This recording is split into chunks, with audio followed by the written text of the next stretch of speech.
y'all might have some questions about this, and we'll just talk about it. We're going to slow down. See, this is the thing. I do realize this. Sometimes people just put together messages and preach, and there might be a nice sounding message and whatever, but that's done like that in some places. But in some places, the men and women of God that get up to preach and teach the gospel have been anointed to preach the gospel, and God has given them something really fresh on the press to preach concerning our lives, exactly what we're going through at that particular time. Okay? So again, we need to make sure we realize this. It is not as though we just went along. Some people do this, some people don't. Okay?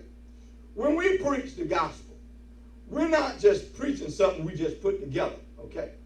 When we preach the gospel, it is what God has put on our heart to preach because it's relevant to the people's situation. We're not just coming up with something to preach on our own. Okay?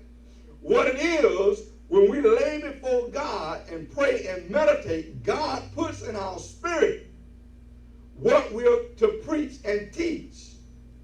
And many times when we preach and teach it, it is exactly what's going on in the people's lives, because that's exactly what the people say.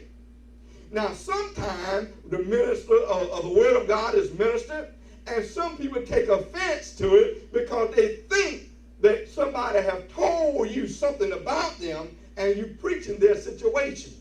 The reality of the matter is, many times we don't have a clue about your situation. We just know what God has placed on our heart to minister. And the truth of the matter is, that's the really type of church you want to be a part of. Not just where somebody just put together some nice sounding sermon that you call it, but a message from God that prepares us for what we're about to face. See, I remember years ago when I was coming up in ministry, there would be times that I felt like when God was speaking certain things to me. And I remember the time I could sense the Spirit of God saying to me that, son, what I want you to do is I want you to upgrade everything you have. And I said, upgrade? You know, I don't know about this upgrade because, see, I worked down there at Savannah Riverside there, and I got laid off. And when I got laid off, you know, things was tight.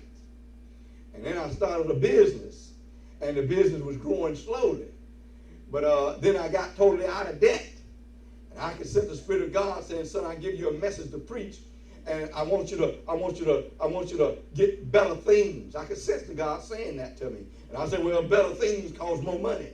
And I like being out of debt. And I said, so God, if you really want me to upgrade, then you're going to have to confirm what you're saying to me. See, I can sense the Spirit of God saying to me, son, I want to bless you in such a way that people will know that you're blessed by the hand of God. And I need you to upgrade everything you have. I said, well, I was saying to myself, I'm comfortable with what I got. I didn't want to stretch myself. And I said, furthermore, I'm running a business here, and I don't know how things will go from one day to another. And I could sense the Spirit of God saying to me, again, I need you to upgrade.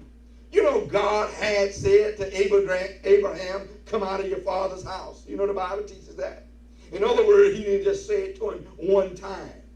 Sometimes he had to say it to us again for us to get it. But anyway, I went on to say to the Lord, I don't know for sure if this is you that is putting this in my spirit. But anyway, you said let every word be established by 2 or 3 witnesses. So if you're saying this to me, I want you to speak it to me through my pastor. In other words, I need to know that my business is now at the place where I don't have to be worried about certain things, and I can just go ahead and get certain things, and you're going to provide for me.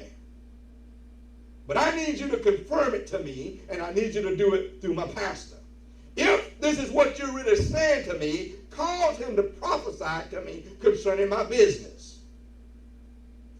And I would go into the Bible study that Wednesday night, and our pastor was preaching. And as he was preaching and preaching and preaching, he began to preach about expanding and stretching ourselves with